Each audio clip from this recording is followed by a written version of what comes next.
Hola, tenía un rato de no hablar sobre estos temas y realmente creo que muchos de ustedes del otro lado de la pantalla ya tienen muy claro algunos asuntos al respecto. Pero recientemente vi un video por ahí y me llamó la atención ya que es un asunto o una expresión, una idea muy popular respecto a la teología de la prosperidad. Y voy a colocar este video. Entiendo yo que esta persona, esta señora, está promocionando su libro que se llama Secretos Reales o Secretos de la Realeza, algo así, que tiene que ver con todo este asunto del empoderamiento, de la autoridad que te ha sido dada, etcétera, etcétera. Todo este tema que tiene que ver con la teología de la prosperidad y muy acuñado, ¿no? Muy llegado a lo que viene a ser también la palabra de fe, esto de declarar o decretar. Bien, vamos a escuchar lo que ella dice junto a Guillermo Maldonado, que ya todos tenemos claro que es un fiel promotor de lo que viene siendo la teología de la prosperidad. Así que vamos a escuchar esto. Escuchamos mucho que la gente relaciona, como usted dice, la espiritualidad con la pobreza, porque dicen, bueno, es humilde, pero dicen humildad por la condición económica, cosa que no es.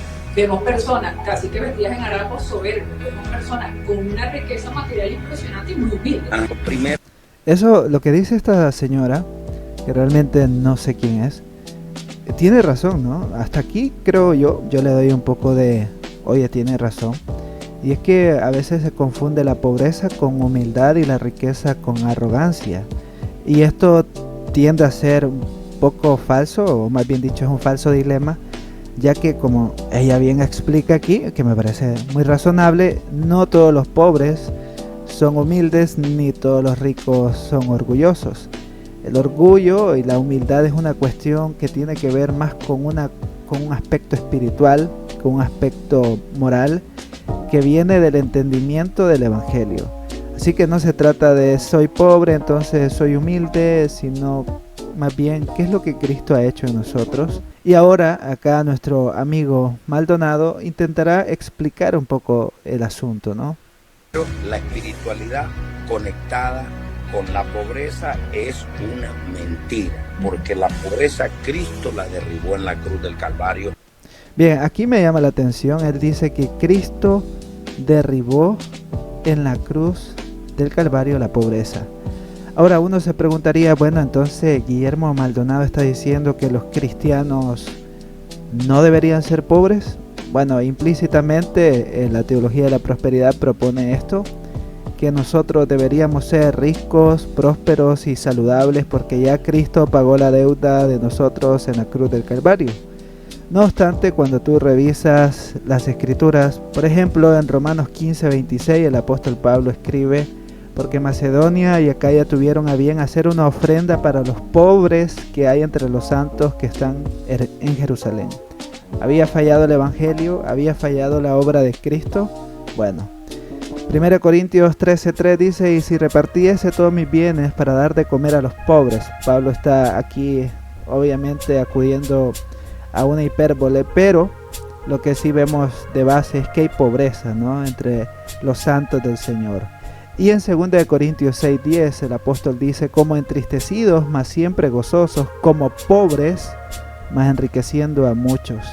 De modo que nosotros podemos ver en las escrituras que la pobreza era parte de la época, no solamente de los cristianos, sino que en la época había pobreza como hoy en día hay pobreza. Entonces decir que Cristo derribó en la cruz del Calvario la pobreza es bastante complejo, ¿no?, de asimilarlo, tanto por el testimonio del día a día que tú estás viviendo y dices, bueno, hay hermanos en condiciones bastante difíciles, por ejemplo en países como Cuba, Venezuela y otros países donde las condiciones socioeconómicas están bastante lastimadas por aspectos políticos y que son muy amplios de tratar. Y por otro lado puedes encontrar lo que la Biblia enseña al respecto de la pobreza, ¿no?, de que estaremos o experimentaremos en algún momento la carencia, pero esto no significa que Dios nos ha dejado de amar o que Él no está con nosotros o que su obra en la cruz del Calvario no ha sido suficiente para nosotros. Eso sería un atentado contra el Evangelio. Lo que es cierto es que Cristo nos ha amado, que Cristo murió por nosotros en la cruz y que vamos a experimentar diferentes estados económicos en nuestro transitar en la vida y que necesitamos la sabiduría de Dios para poder hacer buen uso de nuestras finanzas y honrar así a Dios y también llevar ese sustento a nuestros hogares. Así que no, Guillermo, creo que ahí habría que revisar un poco la realidad y la escritura. Sigamos. La venció para que nosotros prosperemos. ¿Dónde está eso en la Biblia? 2 Corintios 9:6 dice... Bueno, aquí Guillermo Maldonado acude a 2 Corintios 9:6. Lamentablemente el texto que él quiere citar no es ese, porque en 2 Corintios 9:6 está hablando sobre la ofrenda. Pero Guillermo Maldonado a lo que quiere referirse es a 2 Corintios 8:9. Bueno, aquí a cualquiera nos puede pasar, ¿no? Que una cita se nos puede ir por otra, no hay problema. Pero veamos cómo él hace referencia o parafrasea el texto que está en 2 Corintios 8:9. Dice, y Cristo se hizo pobre. Mira, ¿sabes? Cristo se hizo pobre para que nosotros prosperemos. Bien, esta es la versión de Guillermo Maldonado. Esa es la versión de él. Esta es una versión adaptada. Es la nueva versión Guillermo Maldonado 2023. Pero ¿qué es lo que dice la escritura? Y voy a citar la Reina Valera 1960.